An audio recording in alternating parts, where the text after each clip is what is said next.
Jérôme, est-ce qu'on doit tout changer à Marseille? Déjà, je ne retire pas ce que j'ai dit en début de semaine, c'est-à-dire que si Jean-Louis Gasset fait un miracle, et le miracle c'est de gagner l'Europa League, il aura le droit, moi j'espère, le droit de choisir s'il veut continuer ou pas, et ça serait une grave erreur de sa part de dire stop. Quand tu gagnes un titre comme ça sera le deuxième titre européen à l'Olympique de Marseille et je leur souhaite. Il faudra qu'il reste. Tu peux pas lui montrer la porte de sortie alors qu'il t'a amené un des plus beaux titres de l'histoire de l'Olympique de Marseille. Donc ça c'est la première chose. Mais pour moi, réussir à faire ça, c'est un miracle. C'est miraculeux. Donc les miracles, j'ai du mal à y croire, et vous le savez, j'ai été pessimiste sur le quart de finale, j'ai mangé mon chapeau parce qu'ils sont passés. Ça a été difficile, mais je le mange. Maintenant, en effet, je vois l'Atalanta beaucoup plus forte que l'Olympique de Marseille, à plein de niveaux, mais peu importe, ils peuvent encore faire l'exploit. Mais s'il n'y a pas d'exploit, il n'y a pas de miracle, c'est-à-dire avec cette victoire, je parle bien d'une victoire, je ne parle pas juste d'une finale où tu perds en finale, comme ça a été le cas avec Rudy Garcia il y a quelques années. Donc, si ce n'est pas le cas, bien sûr qu'il faut tout changer, mais tout mais oui, tout changer. Les joueurs, sur quel joueur, Manu, aujourd'hui, tu vas investir en te disant tiens, avec lui, on va gagner un peu de stabilité, un peu d'avance, et on va être régulier. Quand tu vois le championnat pourri de l'Olympique de Marseille, parce qu'il ne faut pas avoir peur des mots, je ne vois pas comment les joueurs, d'un seul coup, ils vont se transformer. Pour moi, ce n'est pas des joueurs, la plupart. Alors, il y a peut-être des exceptions, mais la plupart ne sont pas au niveau d'un Olympique de Marseille qui doit être ambitieux et qui doit finir dans les 3 meilleures équipes du championnat. Ça, c'est mon avis. Mais d'accord, mais ça, c'est des paroles. Mais derrière les paroles, il faut des gestes. Et ça se base sur des faits. Et aujourd'hui, les faits au sein de l'OM, ils ne sont pas reluisants, notamment sur le plan financier. Donc, moi, je veux bien. Et imaginons qu'à la fin de saison, ils n'aient pas de Champions League avec les rentrées financières. Comment tu fais justement pour tout changer? Je ne comprends pas. Tu prends des risques. Longoria, je veux dire, il a fait des miracles pendant quelques années, et puis là, il s'est planté sur les deux derniers mercato. Ça ne marche plus. Donc, parce que justement, malgré l'argent qu'ils ont dépensé, ils ont attiré des joueurs qui n'étaient pas, à mon avis, des profils intéressants pour l'Olympique de Marseille. Donc, la question que je te pose, Jérôme, c'est je veux bien tout changer, mais avec quoi? Et comment tu fais? Avec quoi? Moi, on a fait le débat sur le propriétaire, sur McCourt, où moi je l'ai même accusé. Quand je vois, alors attention, il a une belle fortune, c'est pas le plus fortuné au monde, on est d'accord, mais il a les moyens d'investir plus qu'il fait sur les dernières années. Tout ce qu'il a investi déjà, il a perdu de sa propre alors, poche. s'il veut pas, et il aura ses raisons, et moi je vais pas l'obliger à mettre, dans ces cas-là, qu'il vende officiellement le club et qu'il le mette en vente officiellement, plutôt que de nous faire croire que tu veux continuer à t'investir à Marseille, avoir de la stabilité, ça sera pas possible. Et pour moi, s'il est amoureux de l'Olympique de Marseille, comme il dit, et il a envie de mettre le club, lui, en tant que propriétaire, très haut dans la hiérarchie du championnat de France, il va falloir qu'il prenne le taureau par les cornes, c'est-à-dire avouer que tu t'es trompé sur plein de profils, et tu l'as dit. Dernièrement, le mercato a été horrible. Là, le mercato d'hiver, j'en parle même pas, parce qu'il y a des joueurs, il y avait pas un rond, donc ils ont fait Onana, ils ont fait Moumbagna, ils ont fait ces joueurs-là. Du bricolage. Comme des joueurs comme Unai qui a fini dans les meilleurs joueurs de la Coupe du Monde. Pour moi, c'est du bricolage, il n'est pas au niveau. Comme Harit qui a les clés du jeu. Je pourrais t'en faire plein. Donc c'est pour ça que Manu, je te dis que si tu as pas dans la tête l'envie de tout chambouler, on est en termes d'effectifs, mais aussi en termes d'entraîneurs, s'ils ne gagnent pas l'Europa League. Entraîneur, tu seras obligé. De toute façon, ils partent du principe que Gasset va s'arrêter. C'est ce que je te dis. Donc, quoi qu'il arrive, l'entraîneur va changer. Sauf que là, je donne la parole. La priorité, c'est de trouver un entraîneur compétent. Et là, je donne la parole à Manu juste après. Moi, ça me dérange, si tu veux, qu'aujourd'hui, il y a des bruits qui sortent comme quoi Fonseca, pourquoi pas? Parce que imagine juste, ils sont encore dans la campagne européenne, là, sur les demi-finales, qu'ils passent et qu'ils tombent d'accord avec Fonseca. D'accord?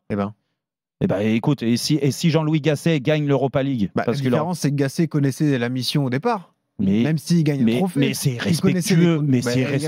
Il connaît la mission. Le respect dans le football. Il a une mission de 100 jours, Jérôme. Alors, autant je me le suis fait, Jean-Louis Gasset, vous savez pourquoi maintenant. Et je pense qu'il n'est pas armé et les compétences pour entraîner un Olympique de Marseille très ambitieux. autant, je peux vous dire, s'il gagne une coupe comme l'Europa League avec cet effectif-là, mais c'est plus qu'un magicien, Jean-Louis Gasset. Et donc, il aura le droit de continuer. Ouais, mais Jérôme, tu peux aussi partir par la grande porte quand tu es Gasset avec l'expérience que tu as et te dire j'ai mené Marseille à une victoire en Coupe d'Europe. La grande porte à 70 ans. Mais arrête, il n'a jamais entraîné un grand club, c'est la chance de sa vie. Moi, je te retourne la question. Quand tu as gagné l'Europa League avec l'Olympique de Marseille, qu'est-ce que tu peux faire de mieux la saison d'après? De mieux? Bah oui. De qualifier l'équipe en Ligue des Champions. S'il gagne la Coupe d'Europe, il n'a pas tout intérêt à partir justement et à laisser cette image à Marseille. Ça, c'est une vision très réductrice de ta part.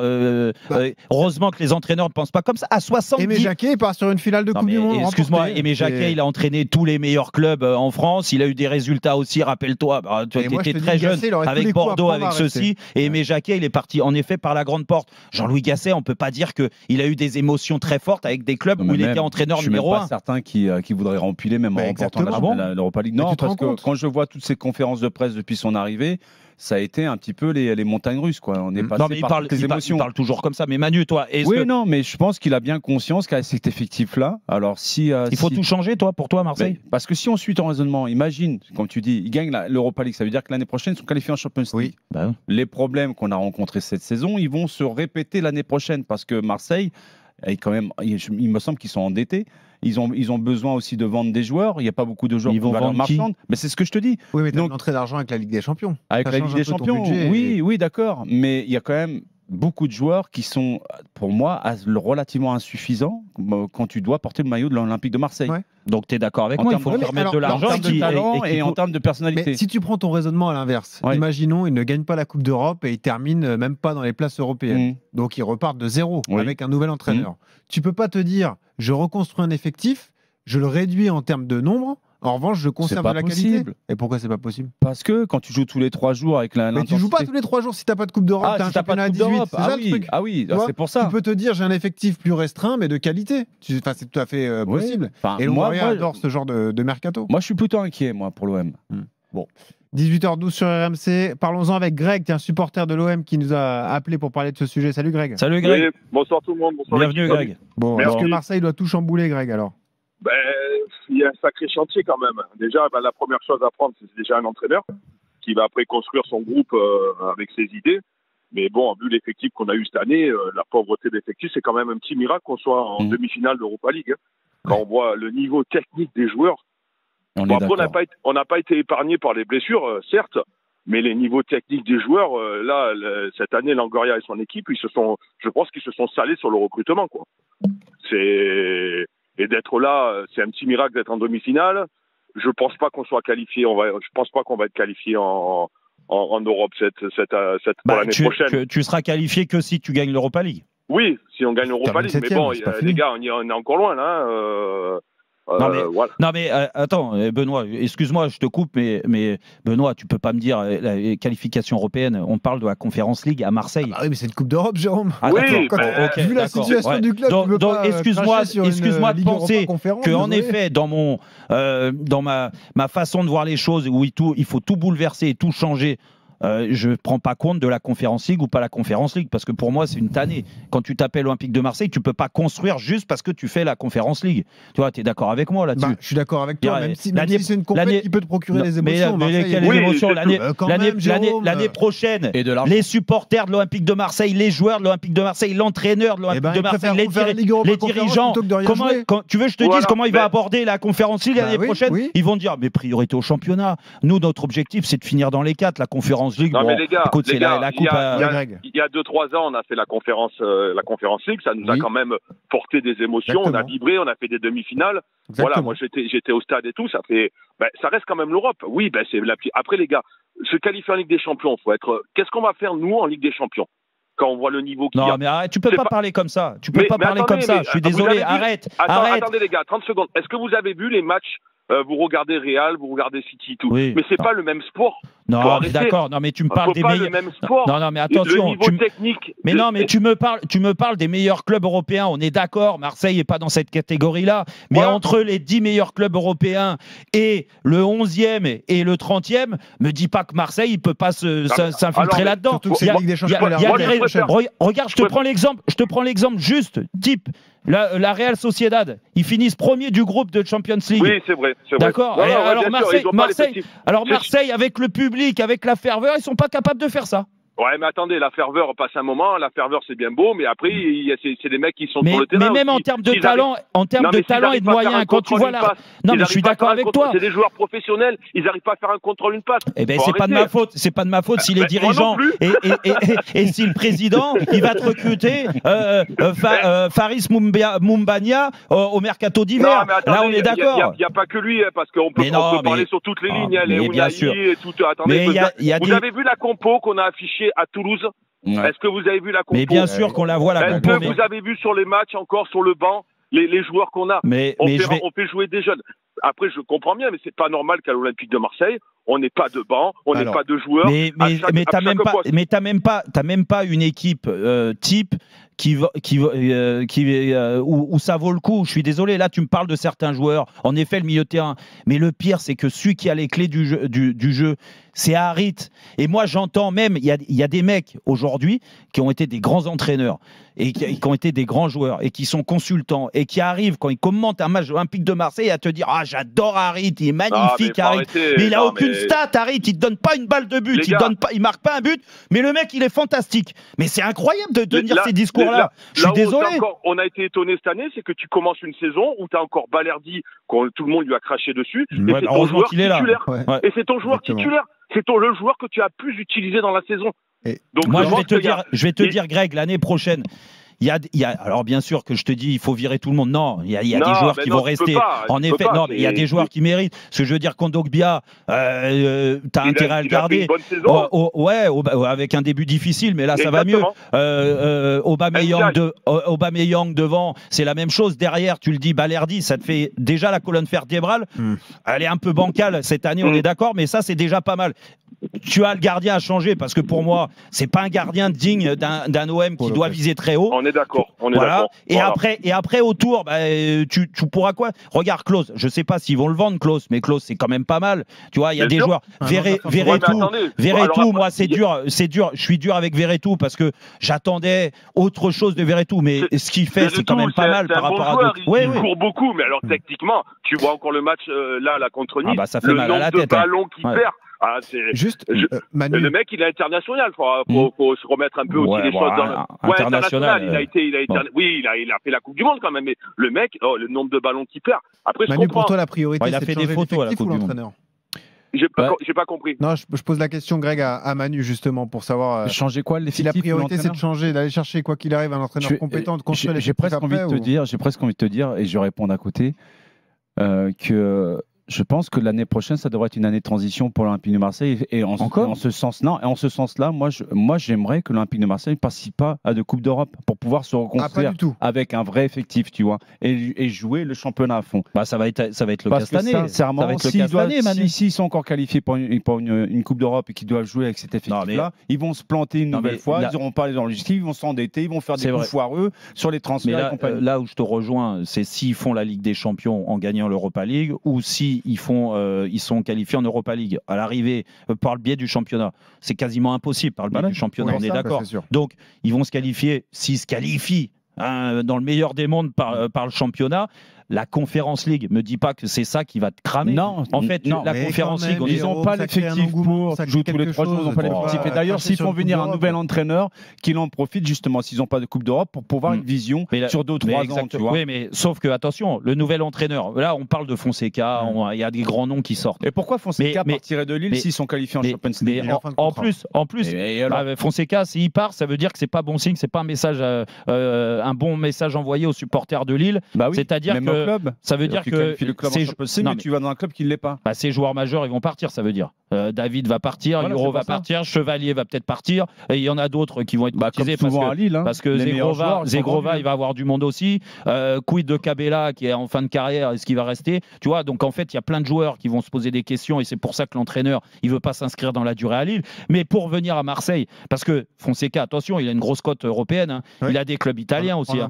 D'accord, on parle aussi de Conceição, par exemple, à Marseille. Oui. Mais tu crois que ces entraîneurs-là, ils viennent sans moyens? Ils viennent avec cet effectif-là, en plus pour bricoler. Les entraîneurs qui ont jeté l'éponge du côté de Marseille ces dernières années pour les mêmes raisons. C'est pour ça. Donc, si tu fais pas le grand bouleversement, et que tu mets pas la main à la poche et que l'actionnaire met pas la main à la poche, je peux te dire que les grands entraîneurs, tout ce qui est annoncé, il y a personne qui va venir. On n'a pas la puissance financière pour sortir chez qui en permanence. Moi, je suis pas convaincu de ça du tout, quoi. Tu vois. Bon, ça va, il n'est pas à plaindre quand même. On a vu les chiffres. Le projet marseillais reste excitant malgré tout. Hein, pour les clubs qui veulent jouer la plus grande Coupe d'Europe, avec les investissements qu'ils font chaque saison, qui se renforcent à chaque fois à coup de dizaines de millions d'euros en permanence. Là où tu as raison, Manu, il faut recruter malin. En effet, tu n'auras pas l'essence financière, si tu veux, des grands clubs. Ça a été le cas pendant des années. Là. Les deux derniers mercato, ça a été n'importe quoi du côté de l'Olympique de Marseille. Oui, mais alors, donc, si tu continues à faire du grand n'importe quoi, on est d'accord qu'ils ne méritent pas. C'est pour ça que je pense que ça ne serait pas leur rendre service de jouer une Coupe d'Europe l'année prochaine. Je pense qu'il faudrait reconstruire sur 2-3 ans avec le nouvel entraîneur qui va venir.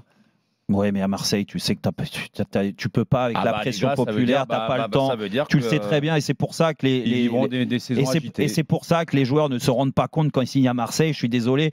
Souvent, au bout de 3 mois, on va loin dans les critiques parce que c'est l'OM, parce que ils attendent que le mec qui a marqué l'histoire du football européen, un peu comme Aubameyang, marque des buts tout de suite quand il met le maillot de Marseille. Sauf que tu as vu comment il s'est fait descendre parce que c'est Marseille.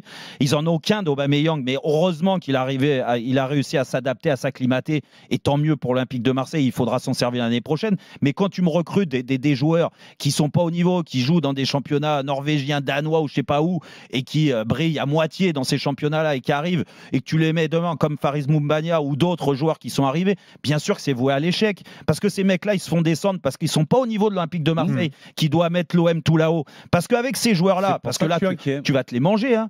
Il est recruté, alors peut-être 8 ou 10 millions d'euros, mais ces mecs-là, ils vont pas partir comme ça. C'est soit tu leur fais un chèque et tu leur dis, écoutez, on s'est trompé, et là, on accepte de perdre de l'argent, beaucoup d'argent sur ces cas-là, parce que sinon, ils partiront pas. Soit tu te les gardes, et pour moi, c'est un frein pour l'évolution de l'Olympique de Marseille. Regarde Vitinha. Vitinha, il a été prêté. Ouais. Prêté, option d'achat obligatoire ou pas? Oui. Ouais, obligatoire. Ouais. Je suis pas sûr qu'elle soit totale. Si, je crois. Voilà, mais en tout cas, il va vite revenir si c'est pas obligatoire. Ah bah oui, donc en Italie. Mais ceux-là, non mais t'imagines quand même tous les dossiers que tu as à traiter. J'entends tout ce que tu dis. Après, Mehdi Benassi, il a intérêt à se reposer parce qu'il va avoir du boulot. Même si t'as pas de Coupe d'Europe, ça reste hyper attractif. Mais c'est attractif. Le problème, c'est que tu peux pas aujourd'hui. Vous me dites oui, les grands noms qu'on cite, ils seraient pas intéressés par l'OM. Je suis désolé, mais Marseille, ça reste un nom du foot européen. Je crois que t'es amnésique quand même.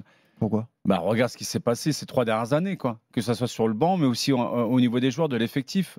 Ça a été la grande lessive en permanence. Ça, je suis d'accord. Mais quel message t'envoie? Malgré l'attractivité de Marseille. Ils ont toujours réussi à attraper des entraîneurs. Le fantasme qui est autour de Marseille. Mais derrière, moi, je suis entraîneur ou joueur et on me contacte pour venir à l'Olympique de Marseille. Je me pose 2 fois la question de savoir si je viens. Tu vois moi, où j'allais dans ton sens avant, je suis d'accord avec toi. Aujourd'hui, avec les clubs. Regarde, je te donne l'exemple. Il y a quelques années, tu ne te posais même pas la question quand tu étais un entraîneur avec la ferveur. Tu veux entraîner Marseille ou Monaco, tu as le choix, tu signes à Marseille. D'accord, avec la ferveur, on est d'accord. Aujourd'hui, je ne suis pas sûr que Fonseca, imagine demain, il a le choix, il va signer à Monaco. Donc, question simple. Donc ça veut dire que déjà, l'attractivité, tu en as pris un petit peu, tu as pris un gros coup dans la tronche avec les mauvais résultats et la mauvaise gestion des entraîneurs sur les dernières années. Si tu mets à la place de Fonseca, Hez ou Conceição, Marseille t'appelle, t'es pas intéressé? Ces entraîneurs-là, c'est des entraîneurs qui ont déjà gagné, qui ont montré des choses. Donc, et il a gagné quoi, Francaise? Francaise, il a gagné le respect du football français. S'il gagnait le respect, mais d'accord. Alors Francaise, c'est différent parce que tu peux pas le mettre dans la même catégorie que Conceição. Justement, je vais te répondre par une question parce que tu as cité de noms d'entraîneurs. La question que je te pose, quelles sont les garanties que l'OM pourrait leur proposer?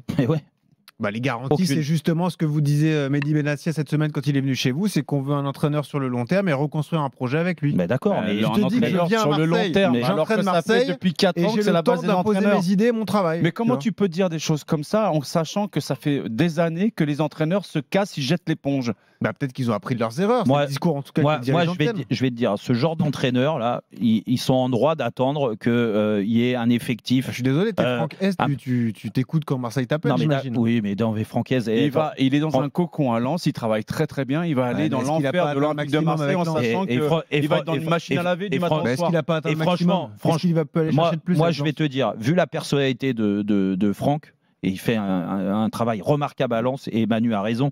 Quand tu es bien à Lens avec un... Voilà, je pense que ça collera pas. Il faut un entraîneur à poigne, un peu plus de poigne, qui a de la personnalité et qui arrivera à dire merde aux médias ou aux supporters quand ils lui mettront la pression, mais ça, c'est pas donné à tout le monde. Et en effet, quand tu me parles de Conceição, je pense que lui, il a peur de personne. Il y en a un autre qui a fait des très belles choses avec l'Algérie il y a quelques années, c'est Djamel Belmadi, qui a joué à Marseille, qui a joué à l'OM, tu vois, qui est attaché à l'OM. Je pense que, en effet, il a été décrié avec la Coupe d'Afrique, peut-être qu'il a envie de reprendre un club. Mais ça, attention, moi, je te parle que Djamel Belmadi, dans un projet comme ça, peut-être que tu n'as pas besoin de lui vendre en effet un grand bouleversement d'effectifs parce que il y a Jean-Pierre Papin aussi. Parce que non, mais la fibre. Pourquoi tu rigoles? Il est entraîneur. Ils n'ont même pas voulu quand il y avait le poste qui était vacant. C'est ce que je te dis. Pourquoi les chercher toujours à l'extérieur alors que tu n'as pas l'argent, tu n'as pas les joueurs pour attirer? Non, mais il faut quelques références. Il faut avoir gagné en tant qu'entraîneur. Quand tu es à l'OM, je suis désolé, tu es entraîneur de l'OM, il faut déjà avoir un petit CV, avoir gagné un petit CV, façon de parler. Il faut avoir un CV, il faut avoir gagné des grands titres, que ça soit avec une sélection ou avoir des clubs. Ça n'a pas été le cas des derniers entraîneurs à Marseille. De quoi? C'est pour d'avoir gagné des grands titres. Excuse-moi, Sampaoli, il avait gagné des grands titres, il a entraîné des grands clubs. C'était pas le cas. Gattuso, c'était pas le cas. À l'arrivée, ça a donné quoi? Marcelino, c'était pas le cas. Mais ça a donné quoi? Oui, bien sûr. Et puis pour revenir à ce que tu viens de dire, il faut un entraîneur à poigne qui colle avec l'Olympique de Marseille, l'ADN de cette ville. Ça a été le cas sur les 3 derniers entraîneurs et ils ont tous jeté l'éponge, ils sont tous cassés. Mais pourquoi? Bon, tiens, merci Greg pour participer au débat avec nous. Merci Greg, en tout cas. On leur a promis la lune et au final, ils se sont plantés.